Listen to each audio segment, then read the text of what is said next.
Bienvenidos hermanos a CRC en español, grupos de vida. Qué gusto de volverlos a ver otra vez. Estamos acá esta vez con un tema de la iglesia. El título es ¿qué representa la iglesia de Jesús en la tierra? Acuérdense que tenemos, que pueden imprimir ustedes los bosquejos, así si lo pueden imprimir, pueden seguirme con la lectura. Y además los versículos bíblicos y donde tienen que llenar.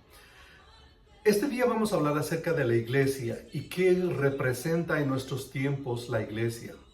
Hay tres representaciones, tres similitudes, tres aspectos en nuestro diario vivir que podemos verlo como representación. Así que, número 1, escriba ahí, la iglesia es como un refugio familiar y seguro. Repito, la iglesia es como un refugio familiar y seguro. En el libro de Mateo 16, 18 y 19 dice, y sobre esta roca edificaré mi iglesia, y las puertas del Hades no prevalecerán contra ella. Y a ti te daré las llaves del reino de los cielos, y todo lo que atares en la tierra será atado en los cielos, y todo lo que desatares en la tierra será desatado en los cielos. Amén. ¿Saben que la iglesia es lo más precioso tal vez de Jesús? Y en este versículo menciona, sobre esta roca edificaré mi iglesia. Pues no es precisamente Pedro, está hablando de la iglesia. Jesucristo también en la iglesia es la roca inconmovible de los siglos. Pero la roca también representa a la iglesia. La iglesia es un lugar seguro, es un lugar firme, es un lugar donde tú puedes permanecer y estar firme, sobre todo a nivel espiritual. La iglesia es un refugio, es lo que podemos llamarle un búnker. Un búnker es una fortaleza muy protegida. También puede ser un sótano. En estos tiempos aquí en Texas suele haber tornados y un sótano es un muy buen refugio. Pero ya ven que ahorita en el mundo entero hay muchos eventos naturales como tornados, terremotos, pestes, tsunamis. O sea, son cosas naturales que están pasando, pero más una iglesia, más de ser un refugio físico, es un refugio espiritual, hermanos y hermanas. Es un refugio espiritual en la cual tu familia puede estar segura a nivel espiritual, porque hay mucha amenaza a los hijos, a la esposa, el matrimonio, que quieren destruir a nuestro núcleo familiar. Entonces, el mejor refugio para tu familia es definitivamente la iglesia. El mundo de hoy se está llenando cada vez más de tinieblas, eso es verdad. La oscuridad y las tinieblas abundan en estos días. Y lo que sí yo digo siempre que son los mejores momentos de la iglesia. ¿Se acuerdan del pasaje que dice, en el mundo habrá oscuridad y tinieblas, pero sobre ti nacerá la luz? Tinieblas cubrirán la tierra, mas sobre ti nacerá la luz. Eso es evidente. También menciona Jesús de que en los posteriores días, en los tiempos finales, derramará de su espíritu sobre cada uno en Joel 2 y en Hechos 2. O sea que son los mejores momentos de la iglesia. Y mientras haya más oscuridad y tinieblas en el mundo entero, en la iglesia va a haber más luz y más luz a medida que nos vamos acercando al retorno de Jesucristo. Jesús habló de su retorno, el retorno de Jesucristo, que sería como en el tiempo de Noé. Acuérdense, bueno, esto es en Lucas 17, Mateo 24, que Jesús refiere a eso. Pero obviamente es referente a Génesis 6, cuando Noé, junto a 8, o sea, siendo 8 personas por total, su familia, construyeron el arca, se refugiaron en ella y además trajeron muchos animales para el refugio, para salvar del diluvio que venía. Entonces, para ese tiempo habían 3 palabras que resonaban, y eso lo menciona aquí en el libro de Génesis. Las palabras son violencia, corrupción y maldad. O sea, fuera del arca, en toda la población de la humanidad que había entonces, incluyendo los gigantes, se notaba gran violencia, corrupción y maldad. Dice pensamientos de mal. Será terrible. Igualmente en estos días está sucediendo algo así. Vamos a ver a continuación un poco más de eso. Estas palabras, 3 palabras que acabamos de ver, se vuelven a oír hoy en día. Inclusive los no creyentes, o sea, la gente atea, la que no va a la iglesia, que no conoce al Señor, notan eso. Ellos se sorprenden y dicen, ¿qué está pasando en el mundo? Los noticieros y la gente que no es cristiana se sorprende. Nosotros no nos sorprendemos porque está en la Biblia y eso menciona cómo iba a pasar. El arca de Noé representa la iglesia. O sea, así como Noé refugió no solamente a sus familiares, pero también a todos los animales ahí, la iglesia refugia a todo aquel que llega ahí, que es llamado. De hecho, por ejemplo, los animales representan a los gentiles. ¿Qué son los gentiles? Los gentiles son los no judíos. Toda aquella población, todo pueblo que no es judío es gentil. ¿Se acuerdan de Pedro cuando andaba descansando y tuvo en éxtasis una visión en la cual bajaba un lienzo? Y en el lienzo habían animales y cuadrúpedos. Y le dijo una voz, come. Y él dijo, no puedo comer nada impuro. Y entonces dijo, no llames impuro aquello que Dios ha purificado, que ha limpiado.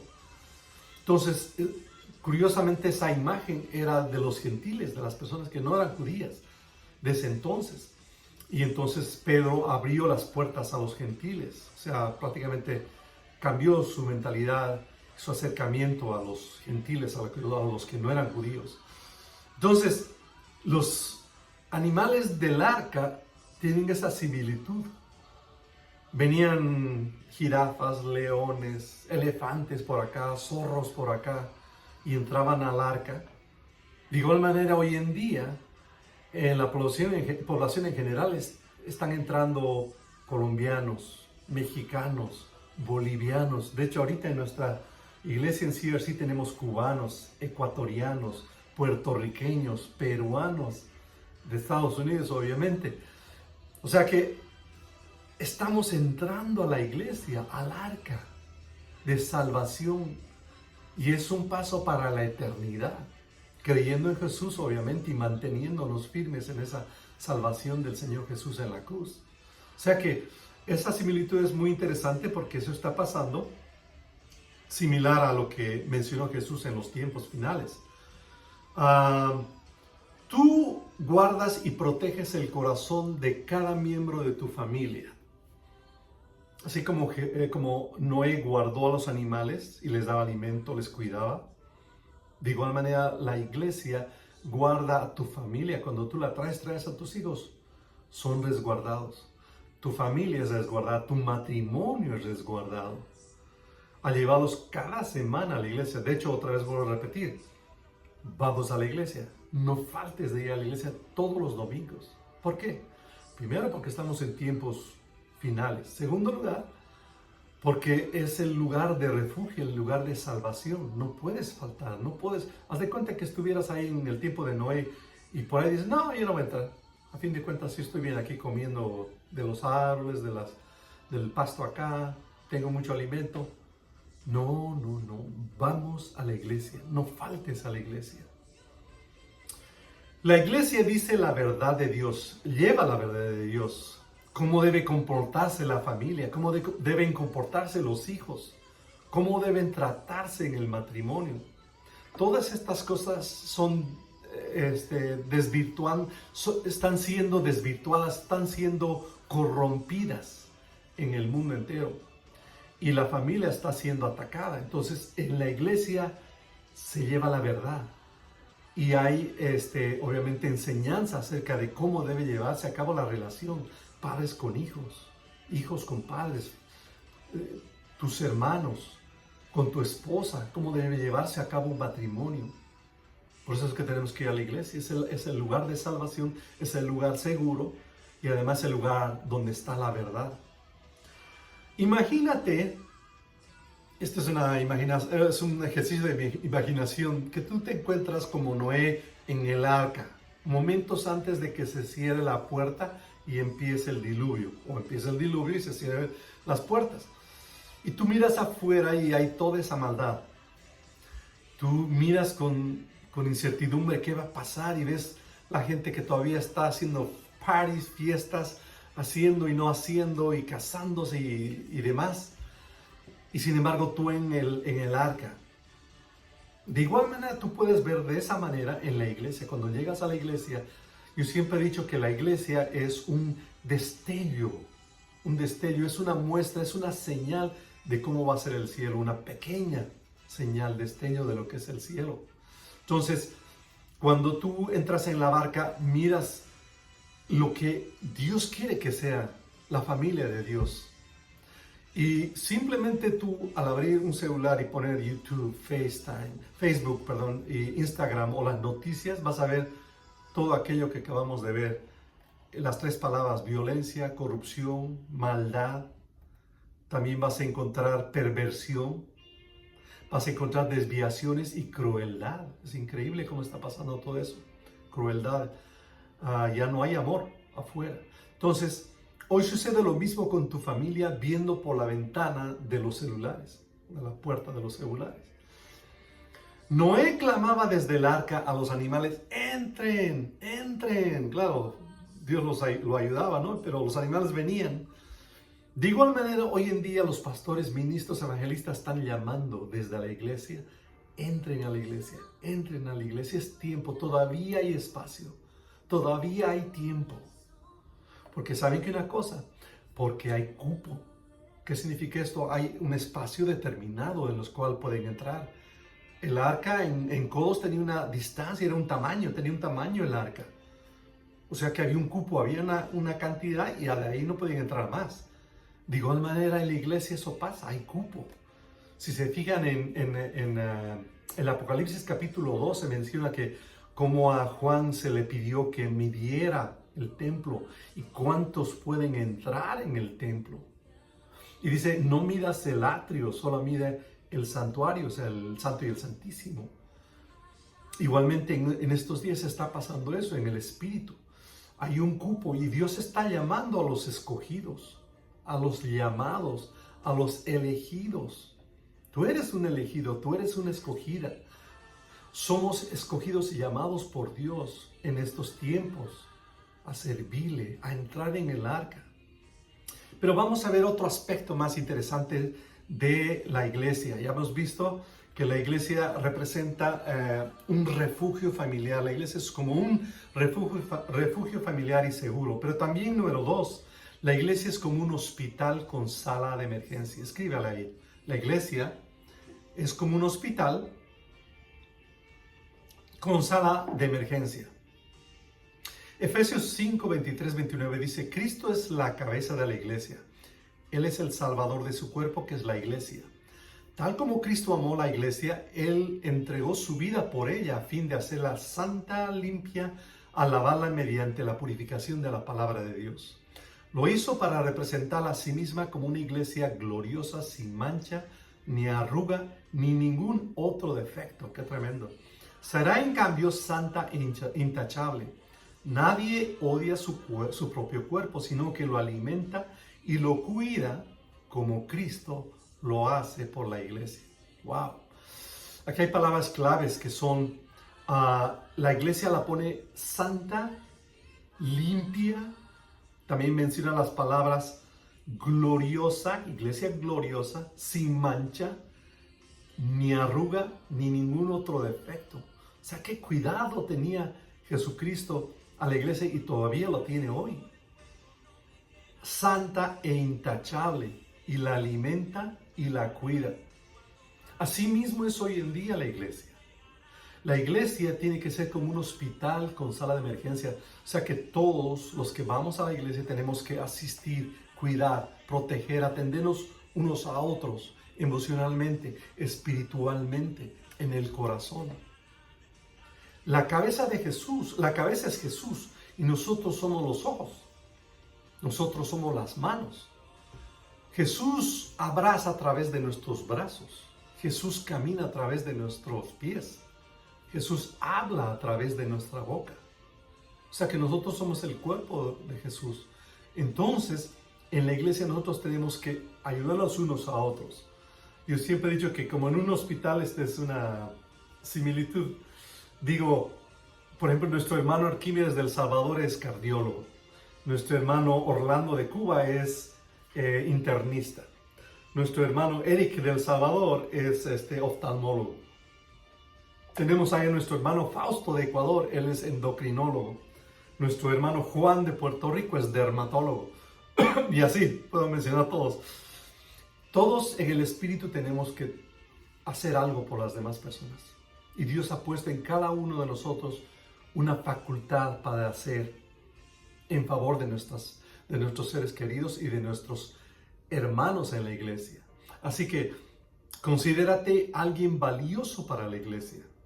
La iglesia es el lugar donde se limpian y vendan las heridas.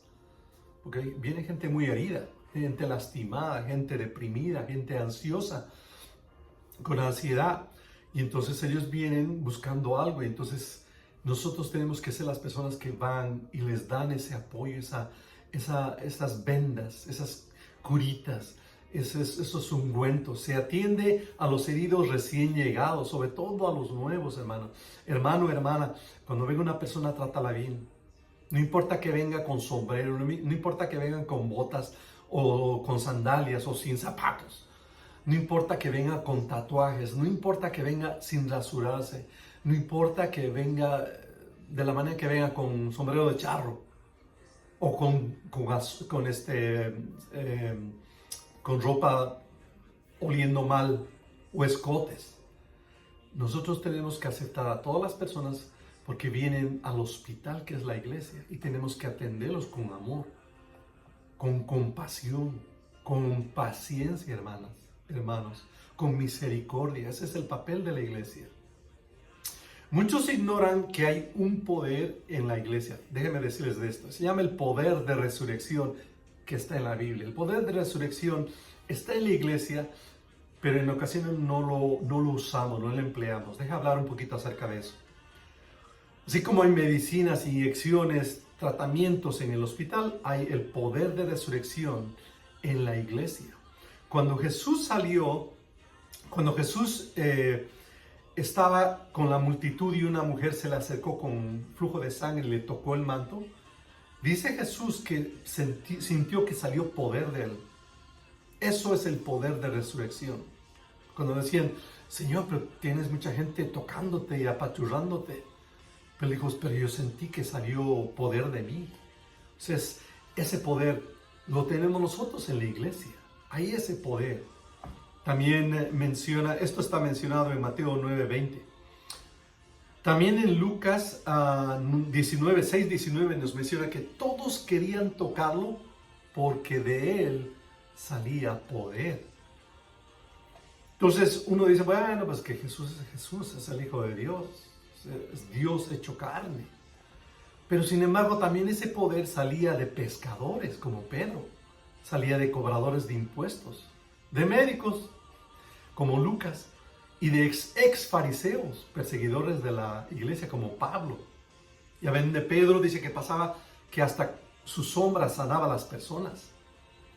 Pablo con los pañuelos, que un pañuelo que tocaba, se ponía en contacto con Pablo, lo llevaban a la casa del enfermo y se sanaba. ¿Cómo explicas eso?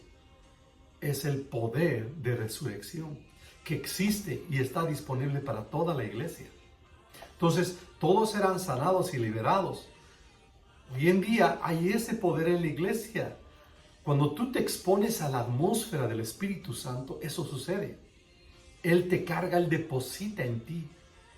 Cuando estamos en adoración, cuando estamos en alabanza allá en la iglesia, y hay un momento hermoso en el cual tú sientes la presencia de Dios, y es corporativa porque hay mucha gente ahí, y tú levantas las manos al Señor. Entonces, ahí es cuando el Señor deposita el poder de resurrección. De igual manera, cuando tú te entras a tu cuarto de guerra, o te pones en oración en tu despacho de trabajo, ¿se acuerdan? Dijimos el despacho espiritual de trabajo en otras lecciones. De igual manera, cuando tú sientes la presencia de Dios, como en este momento yo estoy sintiendo, entra en ti el poder de resurrección. De tal manera que si tú tocas algo, purificas, limpias, sanas, curas. Esto es hermoso, hermano. Al levantar tú las manos, cuando tú levantas las manos cuando estás adorando en la iglesia, en el momento de la alabanza, cuando nuestro hermano Erwin está dirigiendo y todo el grupo de alabanza está ahí con las hermanas, cierra los ojos y entra, métete con la adoración y habla con el Señor, busca su rostro en tu intimidad, en tu corazón. Y tú al levantar las manos, lo que estás haciendo es quitándote todo certificado, todo galardón, toda certificado, toda credencial, todo título, ya seas trabajador de la empresa, ya seas dueño de compañías, ya seas ingeniero, seas doctor, seas dentista, seas psicólogo, lo que sea, o seas ama de casa, quítate ese galardón, esa credencial. Y en esas circunstancias te conviertes en un sacerdote para Dios. Todos los que adoran al Señor se convierten en un sacerdote para el Señor. Y entonces entra el poder de resurrección en tu vida. ¿Puedes creerlo, hermano, eso, hermana? Entonces, te transformas en un sacerdote del reino de Dios, tanto como obreros de construcción, estudiantes, amas de casa, electricistas, ingenieros, científicos, políticos y hasta presidentes son transformados. Se quitan lo de presidente y se ponen el de sacerdote para el Señor. Si no nos metemos en esta atmósfera en la iglesia, no vamos a poder contar con el poder de resurrección. Por eso es importante que tú en tu forma personal te metas con el Espíritu Santo en ese momento.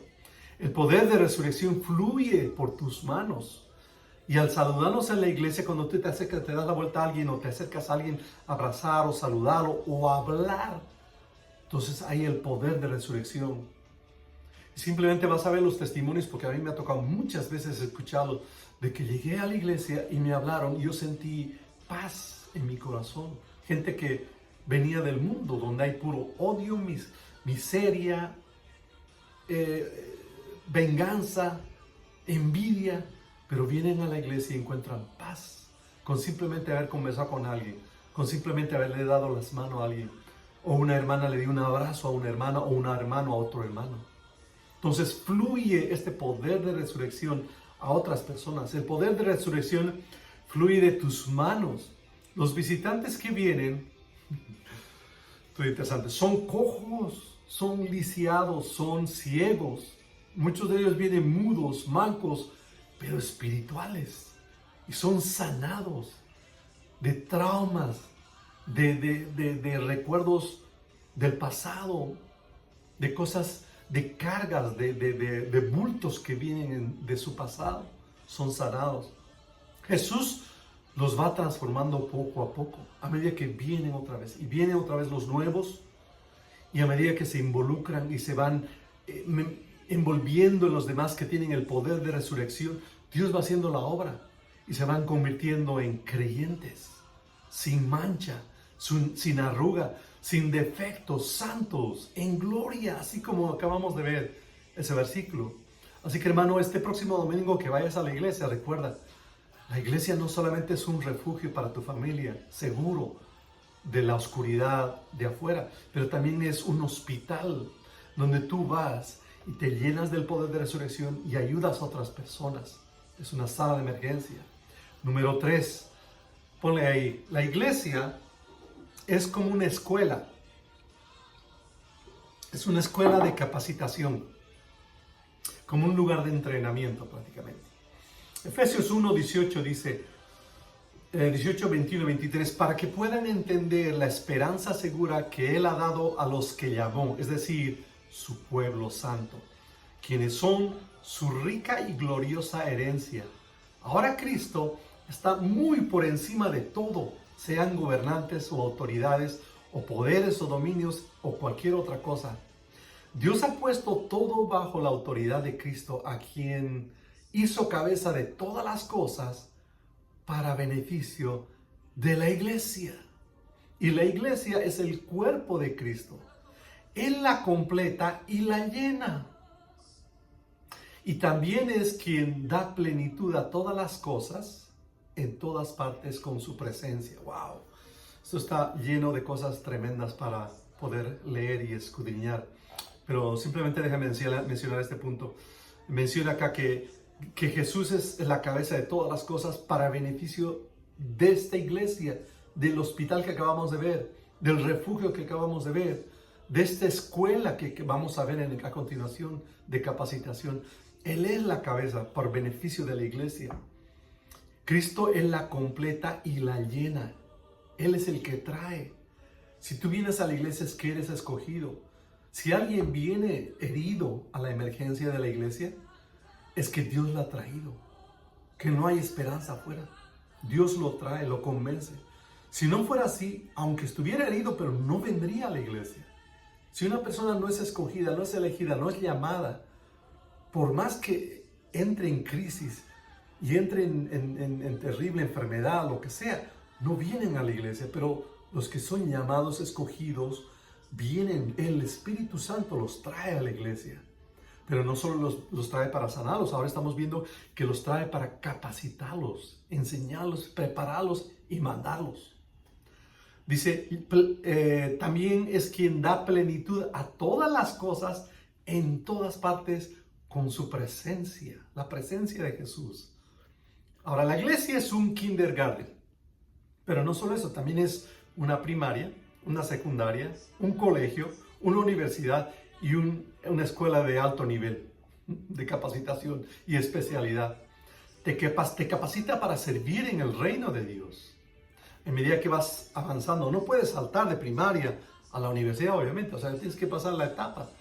Tienes que venir domingo a domingo, viernes tras viernes de los días de grupos de vida y cualquier actividad que haya los martes de oración. Ven porque te vas a capacitar en el Espíritu. No es simplemente una reunión, club social, no, en absoluto. Es capacitación. La iglesia de eso se trata. Jesús está preparando para las personas de los últimos tiempos, que somos nosotros. Para el resto de tus días sobre la tierra, Dios te está preparando. Dios te necesita obreros, ahorita vamos a ver, misioneros. Hay otro tipo de misioneros que hoy vamos a ver. El Espíritu Santo es el maestro y catedrático. Catedrático son los maestros de alto nivel de las universidades, sobre todo en Sudamérica. Y también usa pastores, maestros, profetas para enseñarte y prepararte para la vida espiritual. O sea que son personas como tú y yo que nos estamos preparando. Y ahorita yo le estoy ayudando a algunas personas, pero te toca a ti ayudar a otras personas de la misma manera que estoy haciendo yo a través de este medio que es YouTube. Te estoy ayudando, pero eventualmente tú tienes que dar un grupo de vida a cualquier otro grupo de personas que haya usando los bosquejos. ¿Sabes que en Pentecostés, en el libro de Hechos capítulo 2, pasó así? La iglesia primitiva recibió el poder de resurrección, por cierto, el poder del Espíritu Santo, pero no es para que simplemente sientan, ya sentimos el poder del Espíritu Santo, gloria a Dios, no, es para enviarlos afuera, enviarlos a todo el mundo, de eso se trata, enviarlos afuera de la iglesia y que hagan la obra que Él quiere hacer. Un ejemplo de eso son los avivamientos que ha habido muchos durante la historia de la iglesia. Desde Pentecostés hasta la fecha ha habido muchos avivamientos. El avivamiento de Azusa, el avivamiento de Gales, el avivamiento del aeropuerto de Canadá. También ha habido avivamientos, el famoso avivamiento del movimiento de Jesús en California, eso más reciente. Pero ha habido otros más recientes, de las Islas Hébridas. Entonces, por ejemplo, el ejemplo claro, es 1906, el avivamiento de Azusa en California. Yo estuve hace un par de días allá en California. Y entonces allá sucedió un avivamiento similar. El Espíritu Santo se derramó pero con poder en la gente, pero no simplemente para sanarlos ahí localmente, no, para enviar misioneros. Se enviaron millones de misioneros a todo el mundo, 1906. Y muchas de las denominaciones actuales vienen de ahí, de los pentecostales, pero otras líneas. Jesús tiene las llaves del Hades. Oh, wow. Sí, es cierto, Jesucristo tiene las llaves del Hades, como vimos, como está escrito en Apocalipsis 1:18. Pero la iglesia tiene las llaves del cielo. Qué bonito, ¿eh? Nosotros, la iglesia, los que vamos a la iglesia, que conformamos la iglesia, la congregación, tenemos las llaves del cielo de atar y desatar en la tierra. Wow. El creyente usa la llave, ¿sabe de qué manera? Al invitar a una persona. Cuando tú invitas a una persona y viene y se salva, tú tienes la llave, como esta llave, tienes la llave de poder llevar a las personas al cielo por la eternidad, porque eres parte de la iglesia. Al motivar a otras personas, vamos a la iglesia, hermano Jason del Salvador, no dejes de ir, hermano Marcus, hermano Brandon, no permitas que las barreras te impidan ir a la iglesia. Hermano Jaya, vamos a echarle ganas. Hermano Eduardo de México, vamos adelante. Echarnos porras, motivarnos unos a otros a seguir adelante. Ayudar a nuevas personas a entrar a la iglesia y recibirlas. Todo eso son llaves que tenemos en la iglesia. ¿Saben que existen nuevos misioneros que mencioné hace poquito? Los nuevos misioneros no son precisamente los que van a la China como antes. En el tiempo de Azusa fueron a la China, a Egipto, a todas partes, a Sudamérica, y transformaron naciones enteras. Pero hoy en día los nuevos misioneros son abogados, ingenieros, políticos. Hermano, ¿misioneros? Sí. Dios está enviando a nuevos misioneros en cada lugar donde haya iglesias. Científicos, ejecutivos de compañías, dueños de empresas, creyentes que son enviados a llevar la luz a todo lugar donde ellos se encuentren. De eso se trata, hermano. Si tú estás trabajando ahorita en la construcción, tú eres un misionero ahí. Si tú trabajas, no sé dónde, en la panadería, tú eres un misionero de la panadería. Si tú trabajas vendiendo carros, tú eres un misionero ahí. En donde tú te encuentres, eres un misionero. Ve a la iglesia, llénate del Señor y ve a llevar luz. Vamos a ver unos detalles, pero bien importantes sobre los misioneros de hoy en día. Hay unos cambios tremendos. Vamos a ver. La presencia de Jesús, la presencia de Dios, ¿se acuerdan que vimos ese pedacito que decía? También es quien da plenitud a todas las cosas en todas partes con su presencia. ¿Cómo va a llevar la presencia Dios o Jesús a un lugar donde no hay cristianos? No se puede. No se puede. Tiene que a fuerzas llevar un misionero ahí. De esa manera ha trabajado hasta el momento la iglesia. Hasta ese momento ha funcionado, ha llegado la luz, ha invadido la luz a las tinieblas. Entonces la presencia de Jesús hace la diferencia. Jesús da plenitud en todas partes con su presencia. Él nos usa para llevar su presencia a los lugares donde estamos. Su presencia. Déjenme decirle algo muy importante, y aquí con esto voy a cortar un poquito la música porque esto es importante. ¿Saben que hoy en día hay lo que llaman cultura anticristiana? Quiere decir que en el mundo que estamos en los últimos tiempos hay la persecución de los cristianos a nivel mundial, no solo en Estados Unidos, pero en todo el mundo hay una cultura anticristiana contra los cristianos, contra los evangélicos, contra los creyentes. Y prohíben lo que llaman el proselitismo. Esa es una palabra que ellos usan, proselitismo. ¿Qué quiere decir eso? Es acoso religioso. Lo que ellos dicen es, si tú hablas a alguien en un trabajo, estás haciendo acoso religioso. Estás haciendo proselitismo, estás queriendo convertir o alcanzar a alguien. Eso en muchos lugares actualmente está prohibido. Casi todas las compañías grandes tienen esas pólizas de justamente de proselitismo, de evitar el proselitismo o el acoso religioso. El gobierno federal de Estados Unidos en todo ámbito prohíbe totalmente, no puedes hacer eso, porque cualquier paciente te demanda y simplemente te llama la atención o te corren al final.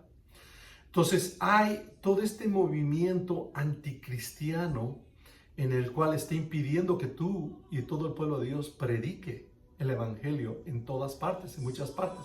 Todavía algunos lugares sí, sobre todo si son jefes cristianos van a permitirlo, pero ahí en fuera no lo hacen. Impiden que hables, es verdad, pero hay algo que no pueden impedir, que es la presencia de Dios a través de ti. Tú vas a la iglesia el domingo, tú levantas tus manos, te llena el poder de resurrección, su luz, si lo haces en verdad, en sinceridad, en honestidad. Sales de ahí cargado del Señor y te mantienes orando, te mantienes leyendo la palabra, te mantienes con los cristianos. Vas al trabajo y llevas su presencia, la presencia de Dios en el trabajo, donde te encuentras. No necesitas hablar, no necesitas decir ni una palabra, simplemente ve tú, porque eres un cristiano, un representante. Hay algo más interesante acerca de esto. La sola presencia de un creyente en cada esfera de la sociedad hace un impacto espiritual. No tanto el hablar. Y cuidado con eso, porque en ocasiones pasa que vamos y hablamos, pero todavía no tenemos madurez cristiana y damos mal testimonio. Y si ellos se dan cuenta de eso, dice, mire, usted habla de Dios y sin embargo está haciendo esto ahí en la calle, está haciendo esto en el trabajo. Entonces tiene que haber un nivel de madurez cristiana para tú poder ir a hablar. Te voy a explicar. Entonces no es tanto el hablar, es tú llevar la presencia de Dios ahí en ese lugar donde te sientas, donde te paras, donde trabajas, donde te encuentres. Pero con frutos, hay otros frutos, no solamente el amor, gozo, paz, paciencia, benignidad, bondad, fe, esperanza y mansedumbre, pero también hay firmeza de carácter en el trabajo como cristiano. Hay responsabilidad, por favor, sé responsable. Responsabilidad en el trabajo, la gente se va a dar cuenta. Este es una persona responsable, es honesto, honestidad. Entonces el cristiano tiene que desarrollar estos hábitos nuevos, honestidad y sobre todo dar un buen testimonio a la gente. Cuando haya alguien que tenga una necesidad, ayudar, cooperar, orar por ellos también. O sea, tú vas todas las semanas a la iglesia, te impregnas de la fragancia del Espíritu Santo y entre semana vas a trabajar, vas a tu trabajo. Entras a tu despacho espiritual, fíjate, despacho espiritual hemos dicho en el anterior sobre el éxito en el trabajo de un cristiano, pueden buscarlo ahí entre los videos anteriores. Entras a tu despacho espiritual y te cargas más del Señor antes de ir a trabajar. Señor, ¿qué tengo que hacer? Ayúdame, dame sabiduría, dame entereza, dame esto. Le pides al Señor y te metes a trabajar. Y arrastras la unción, la presencia, la gloria de Dios al interior de tu trabajo. Por más que haya 100 obreros ahí, por más que haya jefes terribles, la presencia de Dios está entrando sin hablar. Y entonces los no creyentes, tus compañeros, tu jefe, las personas que no son creyentes, te van a preguntar sobre tu fe cuando muestres el carácter. Cuando muestres tu responsabilidad, tu honestidad, tu buen testimonio. Y entonces, ahí es cuando empiezas a hablar, porque se van a acercar a ti. Un ejemplo pasó justamente acá donde estoy. Cuando vino la pandemia del coronavirus, fue una tragedia obviamente en todo lado porque hubo mucha muerte. Y muchos de los médicos, incluyendo aquí donde yo me encuentro, muchos cirujanos, muchos enfermeras, y muchos médicos en general, ellos estaban asustados, estaban temblando, virtualmente temblando de lo que iba a pasar, sobre todo los primeros meses del coronavirus. Y lo que pasó es que yo personalmente lo que hice es me puse a orar y el Señor me dio una misión durante la pandemia de yo hice una página en el internet sobre profecía. Y saben que estuve tan inmerso en eso, que totalmente se me pasó como si no hubiera pasado nada de toda la pandemia. Pero los demás doctores se acercaban a mí y decían, ¿qué tienes tú que estás tan tranquilo? Yo no te veo estresado, como si no pasara nada. Y yo les decía, y aprovechaba para decirles, ¿saben qué? Es que yo soy cristiano, soy evangélico, a los que me preguntaban, obviamente. Les decía, Dios te da paz. Tú encuentras paz en Jesucristo, en la palabra de Dios. Ahí es cuando tú das y ellos están sensibles. y tú puedes hablarles de Dios. Pero entonces, haces un impacto tú en tu despacho, en tu lugar donde tú te encuentras a través de la presencia del Espíritu Santo que mora en ti y tú la llevas al lugar donde tú te encuentras. Vamos a terminar con esto. Estamos, honestamente, y no soy fanático de la escatología de los últimos tiempos, estamos en los tiempos finales. Todo se está acomodando poco a poco, pero cada vez estamos más cerca, honestamente, en las cosas que están pasando en el mundo, en espera del retorno de nuestro Señor Jesús, nuestro capitán. Así que necesitamos, hermanos, hermanas, que nos escuchan, invadir, saturar, impregnar todo lugar con la presencia de Jesús. De eso se trata la iglesia. Por eso vuelvo a repetir, no dejes de ir a la iglesia. No puedes dejar, sobre todo en estos tiempos, hasta el día en que te mueras o te lleve el Señor Jesús en el rapto, no dejes de ir a la iglesia. La iglesia es un refugio familiar. La iglesia para tu familia y para ti. La iglesia es un hospital donde vas a sanar y te van a sanar mutuamente. Es una sala de emergencia. También la iglesia es como una escuela de capacitación que capacita a personas como yo y como tú, que nos estamos convirtiendo en misioneros para el Señor. Gloria a Dios, hermanos. Un saludo cordial. Nos vemos hasta la siguiente.